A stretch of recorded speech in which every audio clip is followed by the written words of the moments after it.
Peace, Mahoganies. This is Yashi, wishing you all well on this day. Sorry about the gradient, a little choppy looking quality of the film here. It's the lighting. So, music.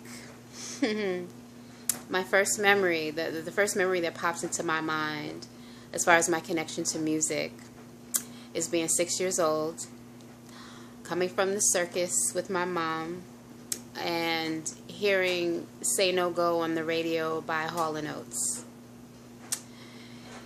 It did something to me that I'll never forget. I remember just hearing the very beginning of it, and I can't even, it's some kind of, I can't even explain it, but I remember that I felt transported. I felt like I was in my own like special rocket ship, just in that back seat, and it felt so far away from my mom. It was me and that song, and I'll never forget that feeling. And that's the same way I feel every time I hear a song that I connect with. It's like I automatically become transported. I begin to see colors. I begin to see images. I begin to start to shape treatments in my head of videos that I think should go along with the music. That's how I've always been. And so much so that I think that it has guided me to the people that I know in my life, because I know so many DJs, because I had decided that I needed to constantly have music around me in some way, shape, or form. My daughter's father, amongst being a teacher and amongst being a dope graphic designer, he's an amazing DJ. He's like one of my favorites. And that was where our connection came. It was through like kicks and music. We would exchange music like crazy, because it was just like, oh, did you hear this? Oh, did you know? So I just got turned on to just so much. And from 1999 to like 2005, I was graced with the opportunity to tour with Erykah Badu and Common. I worked with him first as wardrobe, and then later became his assistant. And then when I was pregnant with my daughter, I actually cooked for him privately. So I traveled with him extensively for years. And simultaneously, when he was dating Erykah, I began to work with her, and I worked with her for about 3 or 4 years and ended in 2005. So I've been all over the U.S., as well as Europe, London, Paris, Amsterdam. Got to go to Le Montreux in Switzerland, got to go to Sweden, got to go to Germany, got to go to Japan, got to go to just all of these amazing places for the sake of music. I got to see how cities shut down for music. I got to see how language barriers were broken as a result of music. I got to be around these amazing musicians who had dedicated their lives to expanding upon that education. And I mean, I learned about Jaco Pastorius and Weather Report from the bass player. I learned about Les McCann. I learned about Dorothy Ashby and all of these amazing artists that I had no idea. And it was like every single time I learned about this new artist, it was like a new portal opened, and I could never get enough. Like I still can never ever get enough. It's one of the greatest gifts I think that you can give someone. It's like, you know, you could go out and buy me something really nice, but you just send me a video of like, yo, check this out, and then it ends up being a song that I'm like, who is this? Because I feel it in me. I feel it in my, it's like if I hear something, it doesn't matter how I'm feeling physically, I have to move to it. Something goes on, you know, something goes on. The shoulders start to move. Music has this way of lifting you up and bringing you down and keeping you right in the middle. It has this way of accelerating your energy, this way of even making you angry, bringing about rage. It's the catharsis that exists in music is, I mean, there's so much diversity and so much variety in it that it would be an excellent healing tool for just a plethora of populations of people. And my playlist, I chose music that uplifts and awakens. That was really important to me. So the songs that I chose were really, really, they've been part of my medicine bag. They are tools for me where I've had those moments of just needing a little pick me up.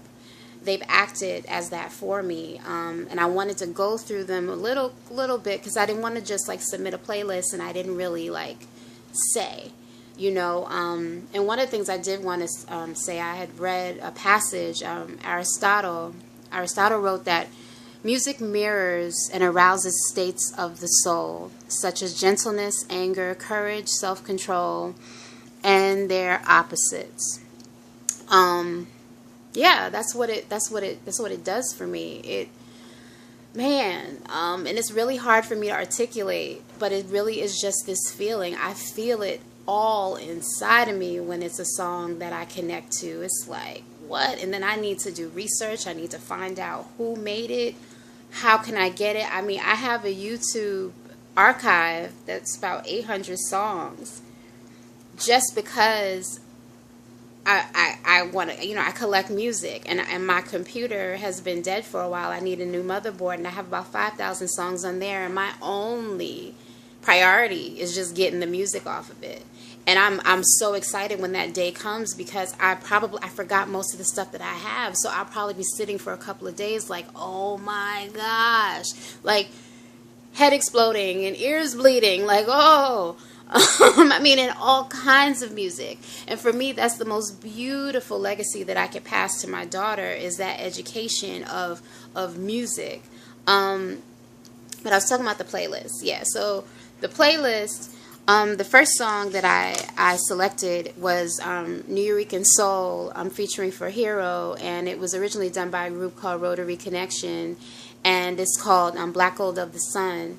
And you'll hear how it opens up because it really does sound like a brand new day. It sounds like an awakening. And then it starts to lead into like steps up and steps forward until it gets to this really epic middle. And then all of a sudden you just feel the shots flying out from all over the place, the fireballs and just energy. That's how that song, that's what it does to me.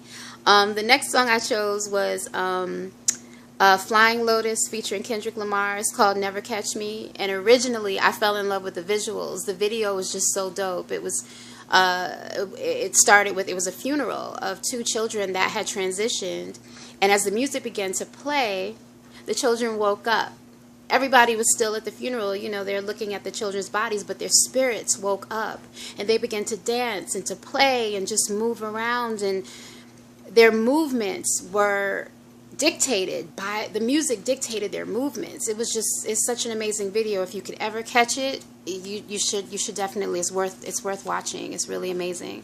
The next song I chose was Roy Ayers, whom I love, and this song is Love from the Sun, and it's sun, we get our love from the sun.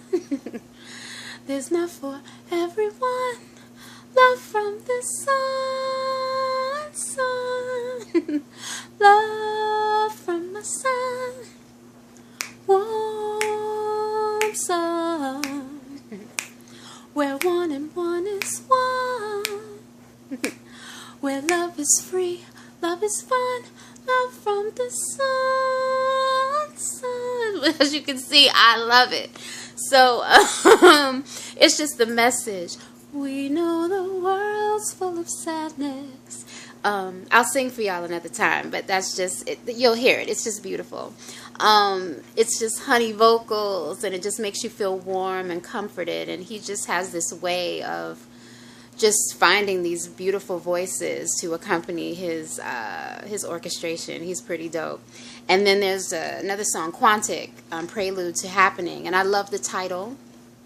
And this one always, it kind of transported me, and I became like this Bahia, like Brazilian, African, like Bruja woman when I heard this song. And I always envisioned myself like coming onto stage to this music, like with a procession and like ritual, and it takes me there. I'm going over 10 minutes, y'all. I'm sorry. And the final is Alice Coltrane, who I had an opportunity to see before she transitioned at New Jersey Performing Arts Center, and it was like witnessing an angel walking. The song is called Gana Nila, and it is a hybrid of gospel and it was like her choir from her ashram, so they're singing in like Sanskrit, but it's gospel melodies, and I had never heard anything like this in my life, and it had this way of just really washing over me, feeding my soul when I was going through like my separation with my daughter's father, and I would just be doing random things and water would just be pouring out of my face. This song came on and that sadness was always kind of flipped, and I would find myself clapping and celebrating and smiling through the tears. So music just has this effect on me, this hold on me, this catharsis. It's like it's a part of my medicine bag. It's something that no matter where I ever am, what I am doing, it must be a part of my life. The ill thing is that I don't listen to a lot of music in the car because the radio sucks and I don't have satellite radio. And it's like if I can't hear the music that I want to hear, then I just won't. But yeah, I just think that it's a tool of survival. It's something that is really powerful, and it has a way of providing language without having to say anything, because it's a feeling. You could be standing next to somebody that you do not know. Y'all don't speak the same language, ain't from the same place, and have the same experiences, nothing.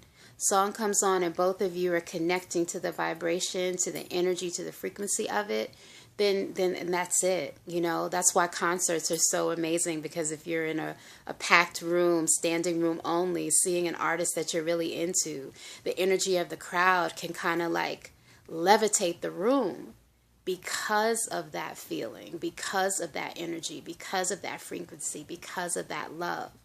So music for me is medicine, for real, for trio.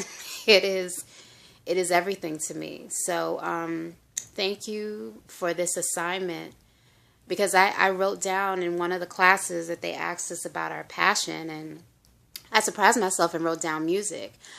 I know that I love it, but I thought it would have been something else. But yeah, there are other things that I enjoy, but music is by far one of those things, like it's in my blood, and I just love it. And I do sing, and there'll be another point in time throughout the semester where I'll share some of the music that I've been working on. But thank y'all so much for listening. Sorry that I'm like 3 minutes over. Talk to you soon. Peace.